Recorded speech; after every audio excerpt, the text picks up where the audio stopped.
Well, good morning everyone, and welcome to this year's Remembrance Assembly.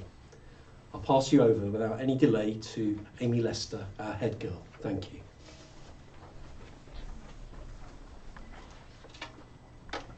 We are gathered here as a community today to commemorate and to remember the contribution of the British and Commonwealth servicemen and women who fought in the two world wars and later conflicts.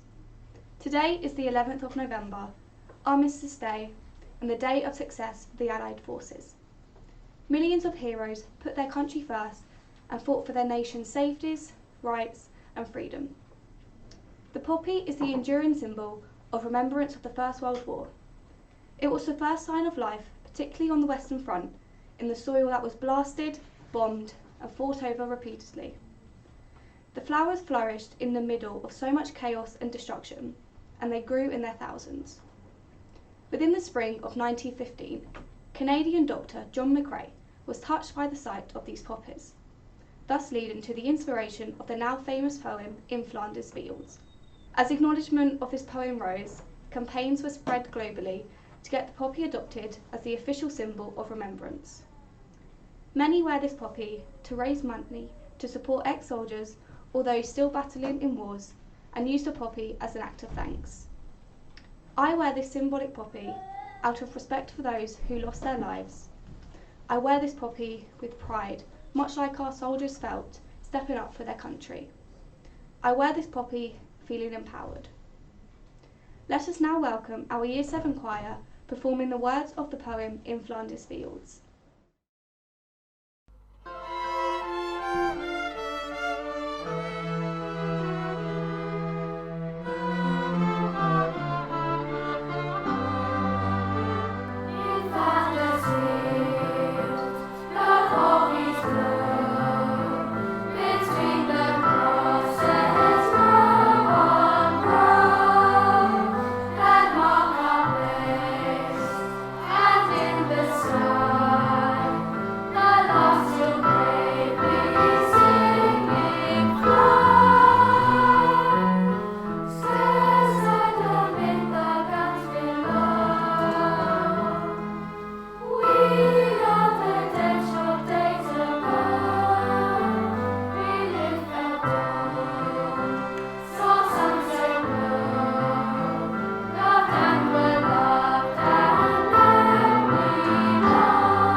The symbol of the poppy that's been highlighted by Amy and our Year 7 choir so far is a traditional one that we come back to time and time again at this time of year.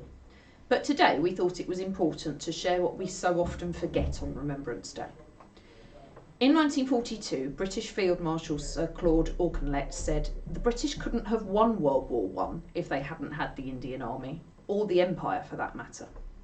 He recognised that the contribution that diverse peoples from Britain's empire and beyond had made in winning the wars was really significant, and it protected our freedoms. The world wars and subsequent conflicts have been truly global ones. A lot of the history we learn in school and is celebrated in our media is Eurocentric. It focuses on Europe and Britain's role within it, but sometimes forgets to recognise that world wars are exactly that, world wars.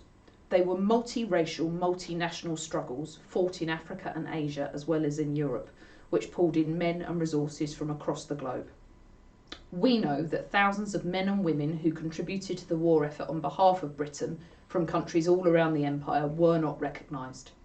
Indeed, we come to understand that soldiers of the Empire weren't written out of history, they were just never written into it. They weren't included in paintings, nor even photographed in the great victory parades. Shamefully, in some instances, they had no grave or had a mass grave with no names, and were not always remembered on war memorials in their hometown or village. Today we'd like to commemorate the contribution of diverse peoples to the British war effort in World War I and World War II. Mrs Amekfi, Ms Geary and Mrs Badjoua will share their personal stories with you. My personal story would be about the forgotten 40,000 Moroccan soldiers who fought during World War I in the French armies, only 2 years after Morocco was colonised, and World War II. Many couldn't read or write Arabic, so their stories were remembered through storytelling rather than in books, and also very often completely lost through time. Historians have now been retracing their stories through novels and stories written by French soldiers, as well as pictures. I don't know anything about my great-grandfathers or my great-great-grandfathers, and I cannot claim any relationship to any soldiers who fought during the wars. But as many of the Moroccan soldiers were recruited from North Morocco, I wouldn't be surprised if some of them came from Marifian tribes who live in the Atlas Mountains. I once visited a remote village in the middle of the Kalahari Desert of Botswana in southern Africa. There I came across a thin, rugged, elderly gentleman sitting among the village elders, who spoke impeccable Italian, as well as his native Setswana. I found that he learned the language during World War II, and he knew about Mussolini, and spoke well of Italians, which I thought surprising. At the time, Botswana was a British protectorate, and their many chiefs had to use their national service groups to form their regiments of young people to fight alongside British troops. Some were forced as part of the national service, but some enlisted because they wanted a job in training in firearms. Others tried to escape, hiding in mud huts with new mothers secluded away from men for their traditional botsetsi, the nursing months after giving birth. There is not much known about how many Botswana fought alongside the British. However, a source mentions 10,000 men. There is little known memorial in the main town of Gaborone, which commemorates 162 known soldiers who took part in both World War I and World War II. Of the 162 soldiers, 49 were missing in Egypt, 6 were lost at sea, and the others are names buried in graves that could not be maintained. They built roads and fortifications in the Middle East, and some were later attached to the United States Army. They served as heavy artillery gunners, specialist bridge builders, camouflage smoke makers, drivers, mechanics, and frontline supply store shifters. Those who went to Italy saw the most military action year by year across the mountains from Sicily to as far as the borders of Austria and Yugoslavia, including one of the most intense battles of the Second World War at Monte Cassino, known in Setswana as Marumong, the place of bullets. Some Botswana soldiers were captured by Italians and brought into Italian prison camps, with some of those who survived decided to stay in Italy. My mom told me she remembers seeing a black English-speaking soldier from the Allied forces for the very first time as a small child in her native mountain village of Tolfa after liberation. He gifted her chocolate bars. She said he loved children and they loved him. I wonder if he was the same soldier I met in Botswana 50 plus years later. My maternal granddad fought for the British Indian Army in World War II. He enlisted in the Punjab Regiment and fought against the Imperial Army of Japan during the Battle of Hong Kong. He was part of the Indian Artillery and manned the 9.2-inch naval artillery guns. He was very young when he left home in British India, Punjab. When he returned, he was 25 years old, and the land he fought for was split by Partition II. Pakistan was a new country, and the state of Punjab was divided into two. He was very sad about this indeed. Unfortunately, he was a prisoner of war for some time. The Japanese forces were unforgiving, and the prisoners were treated very badly, often not given any food for days, and were tortured.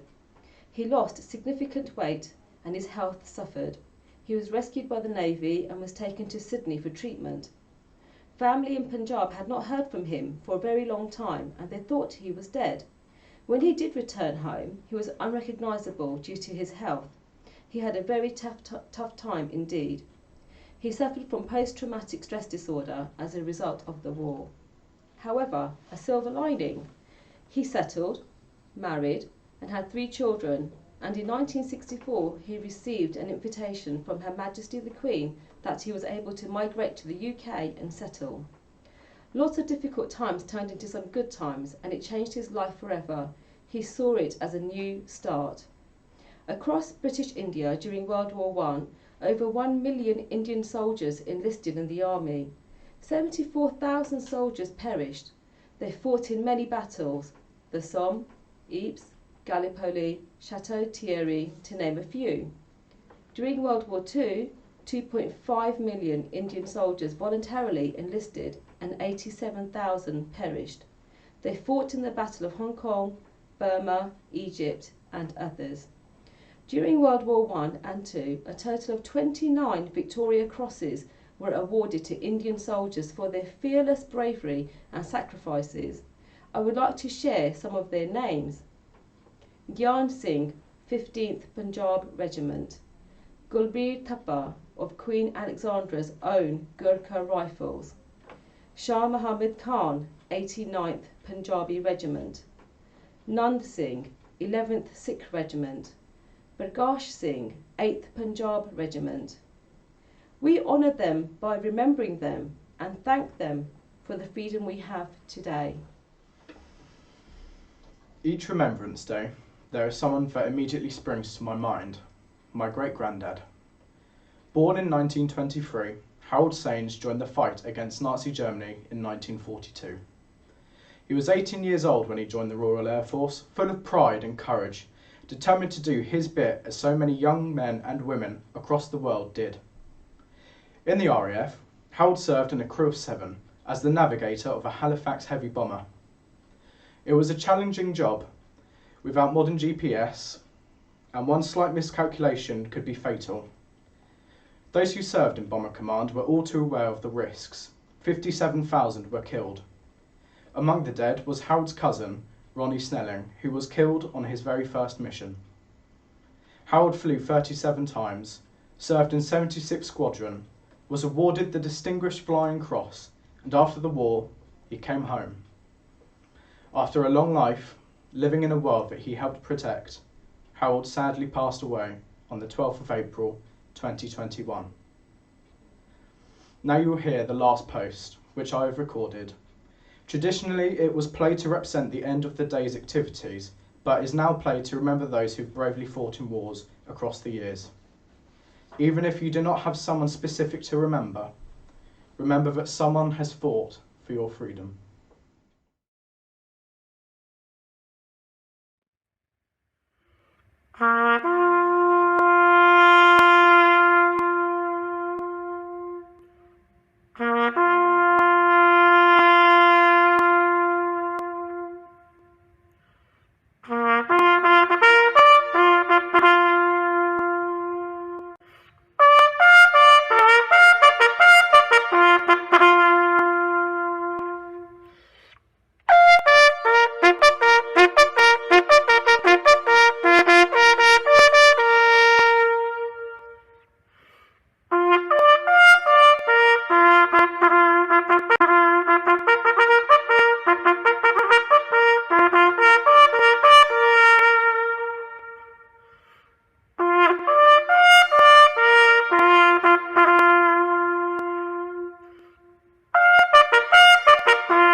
Thank you, everyone.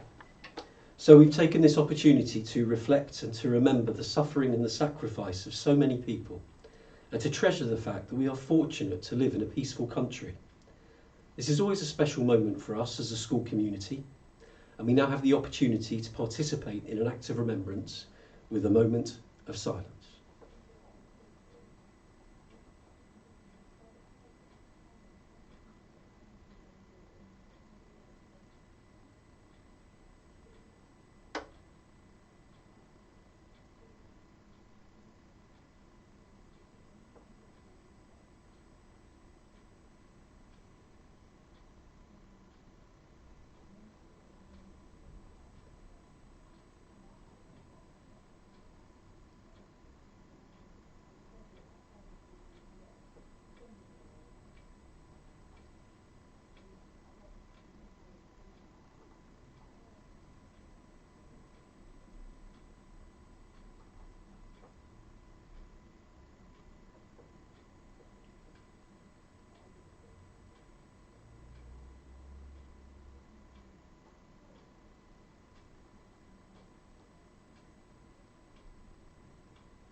Thank you. And thank you to all involved in leading our thoughts this morning, in music, in word, in picture, and thank you for the way you've participated.